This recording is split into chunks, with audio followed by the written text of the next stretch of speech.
Hey everybody, it's Master Galengeist here, bringing you my review for Doctor Strange issue 8. And this was a pretty good issue. We got some repercussions from some of Doctor Strange's earlier actions with Kana, as well as him getting through and fighting Casey and Baron Mordo.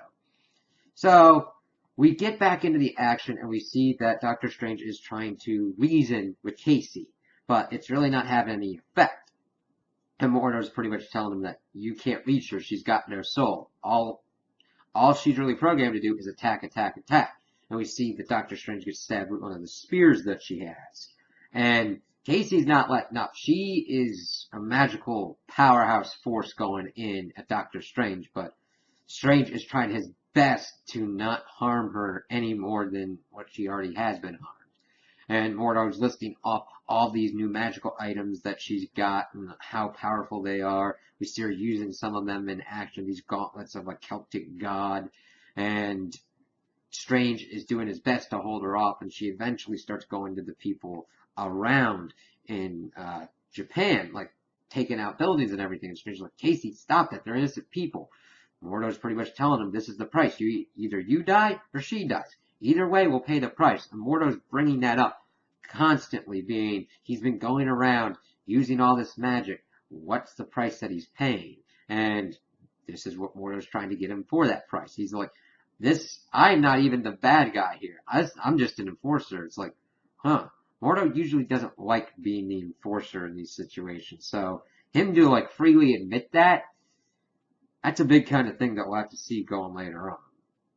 So Strange is doing his best to keep her at bay, and we see Kana is in the forge making the items and everything, talking with Bats, and Bats starts bringing up all the stuff that they were doing and brings up the Infinity Stone. And then Kana remembers it. You could tell that she's not happy about that, but she's still finishing the work. So we get back to Strange and Casey, and he's pretty much at a kind of last leg, but Kana's able to come out and shows this bow, and the reason this fight has been so difficult is that Casey is immune to any kind of banishment spells. So Strange goes and uses it on Mordo to get him out of the way first. Kana's like, okay, I don't know that guy, but why didn't you use it on her? It's not effective, and this will give me time for one last gambit.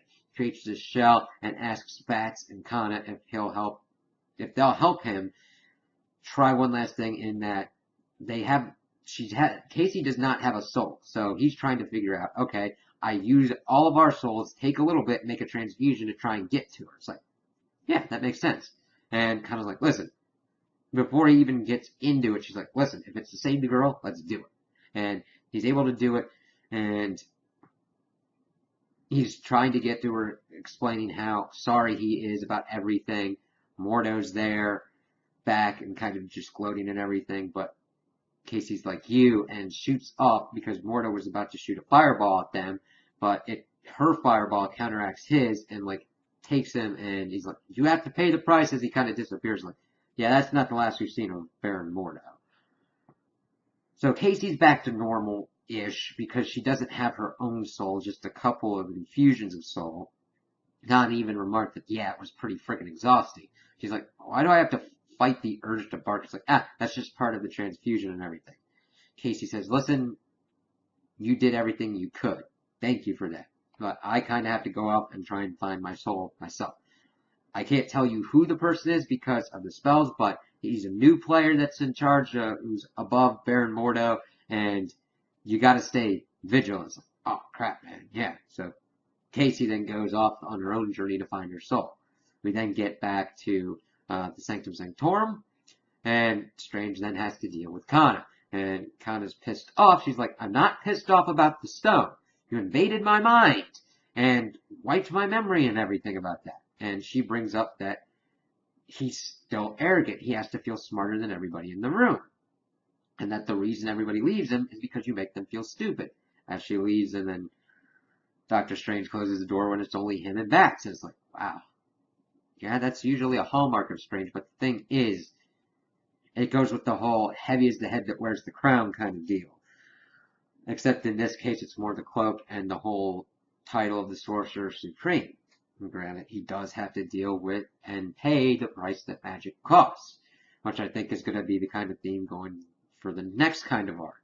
So I'm really excited to see how that's going to hold out and where this is going to. I know this is a conclusion for Casey at the moment and Khan at the moment, but I'm intrigued to see how they'll eventually weave back into the overall narrative and who this new player is that Strange is going to have to deal with. So those are my opinions on the issue. Tell me what you guys think in the comments below.